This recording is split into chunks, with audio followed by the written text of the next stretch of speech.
السلام علیکم۔ آج ہم بی اے سیکنڈ ایئر کے نصاب میں شامل کتاب انتخاب نثر میں سبق گزشتہ لکھنؤ میں آگے مطالعہ کریں گے۔ دنیا میں عمارت کے شوقین ہزاروں بادشاہ گزرے ہیں، مگر غالباً اپنی ذات سے کسی تاجدار نے اپنی عمارتیں اور اتنے باغ نہ بنوائے ہوں گے جتنے کہ واجد علی شاہ نے اپنی ناکام زندگی اور برائے نام شاہی کے مختصر زمانے میں بنائے۔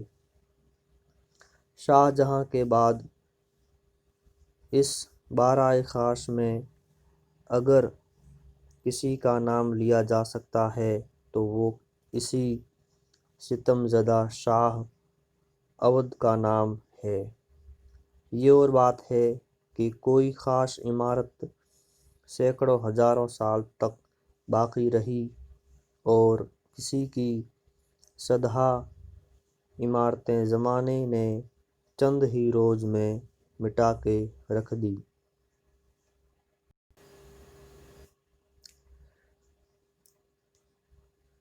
عمارت کے علاوہ بادشاہ کو جانوروں کا شوق تھا اور اس شوق کو بھی انہوں نے اس درجے تک پہنچا دیا کہ دنیا اس کی نظیر پیش کرنے سے عاجز ہے، اور شاید کوئی شخصی کوشش آج تک اس کے نصف درجے کو بھی نہ پہنچ سکی ہوگی۔ نور منزل کے سامنے خوشنما آہنی کٹہرے سے گھیر کے ایک وسیع رمنا بنایا گیا تھا، جس میں صدہا چیتل، ہرن اور وحشی چوپائے چھوٹے پھرتے تھے۔ اسی کے درمیان سنگ مرمر کا ایک پختہ تالاب تھا جو ہر وقت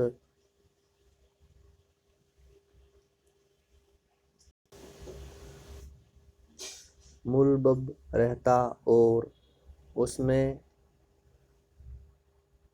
شتر مرغ،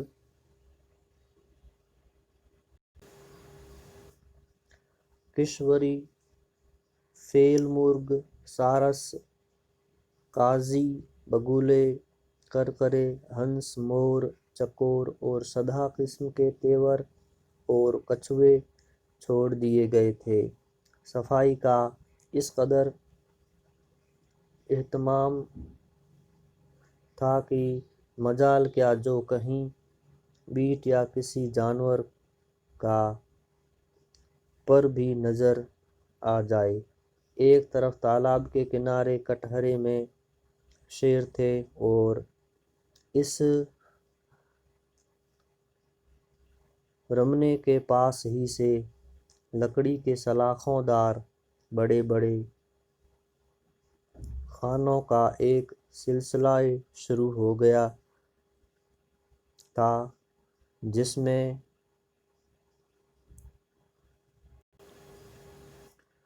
بیسوں طرح کے اور خدا جانے کہاں کہاں کے بندر لا کے جمع کیے گئے تھے، جو عجیب عجیب حرکتیں کرتے اور انسان کو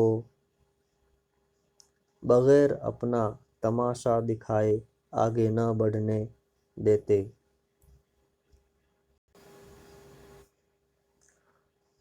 مختلف جگہ حوض میں مچھلیاں پالی گئی تھی جو اشارے پر جمع ہو جاتی، اور کوئی چیز کھانے کی ڈالیے تو اپنی اچھل کود سے خوب بہار دکھاتی۔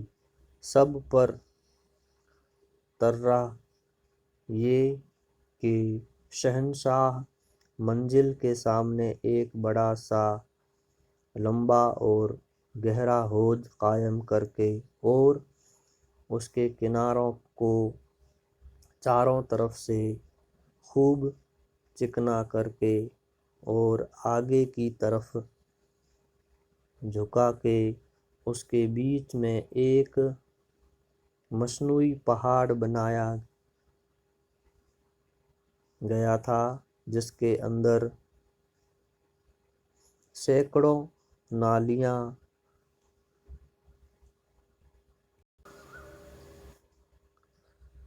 دوڑائی گئی تھی اور اوپر سے ایک جگہ کاٹ کے پانی کا چشمہ بھی بہا دیا گیا تھا۔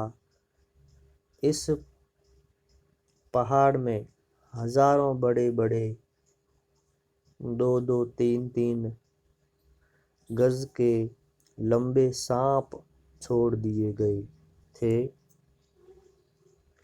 جو برابر دوڑتے اور رینگتے پھرتے پہاڑ کی چوٹی تک چڑھ جاتے اور پھر نیچے اتر آتے۔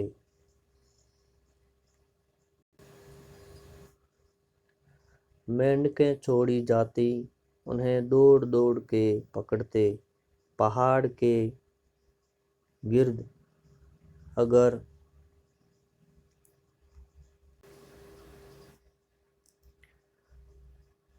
پہاڑ کے گردا گرد نہر کی شان سے ایک نالی تھی، اس میں سانپ لہرا لہرا کے دوڑتے اور مینڈکوں کا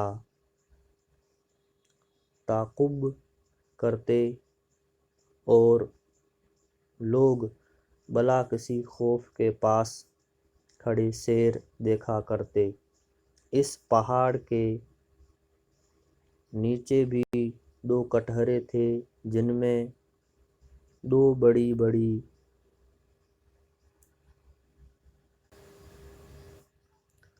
چیتیں رکھی گئی تھی۔ یوں تو خاموش پڑی رہتی، لیکن جس وقت مرغ لا کے چھوڑا جاتا اسے جھپٹ کر پکڑتی اور مسلم نگل جاتی۔ سانپوں کے رکھنے کا انتظام اس سے پہلے شاید کہیں نہ کیا گیا ہوگا، اور یہ خاص واجد علی شاہ کی ایجاد تھی، جس کو یورپ کے سیاح حیرت سے دیکھتے اور اس کی تصویریں اور مشرح کیفیت قلم بند کر کے لے جاتے تھے۔ مذکورہ جانوروں کے علاوہ ہزارہا تیور کے چمکتے ہوئے برنجی پنجرے خاص سلطان خانے کے اندر تھے۔ 20 بڑے بڑے ہال تھے جو لوہے کے جال سے محفوظ کر دیے گئے تھے اور گنج کہلانے تھے۔ ان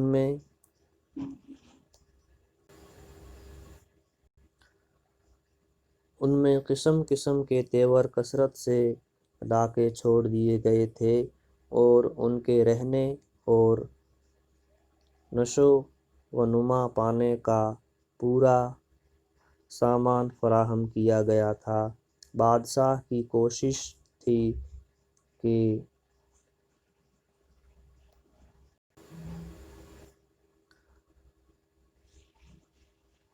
چرند و پرند میں سے جتنی قسم کے جانور دستیاب ہو سکیں سب جمع کر لیے جائیں اور واقعی ایسا مکمل زندہ عجائب خانہ آج کل چڑیا گھر کہلاتا ہے۔ شاید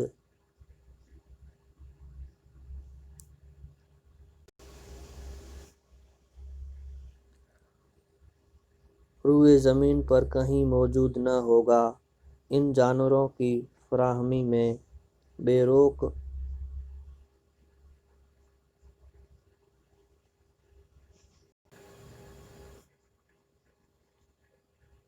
روپیہ صرف کیا جاتا اور کوئی شخص نیا جانور لائے تو منہ مانگے دام پاتا۔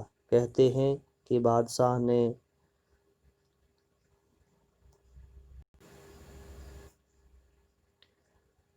ریشم پرے کبوتروں کا جوڑا 24,000 روپے کو اور سفید مور کا جوڑا 11,000 روپے کو لیا تھا۔ زرافہ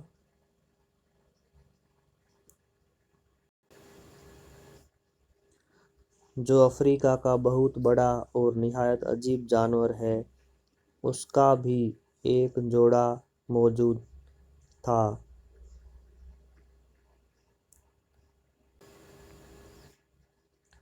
دو کوہان کے بغدادی اونٹ ہندوستان میں کہیں نظر نہیں آتے اور بادشاہ کے وہاں مقیم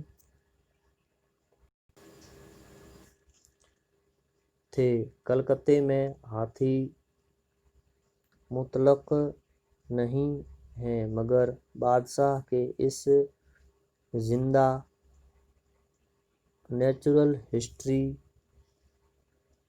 میوزیم میں ایک ہاتھی بھی تھا، محض اس خیال سے کہ کوئی جانور رہ نہ جائے۔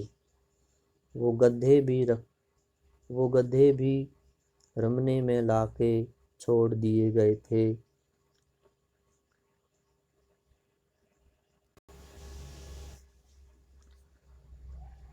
درندوں میں شیر، ببر، دیسی شیر، چیتے، تیندوے، ریچھ، سیاہ گوش، چرگ، بھیڑیے سب کٹہروں میں بند تھے اور بڑی خاطر داشت سے رکھے جاتے تھے۔ شکریہ۔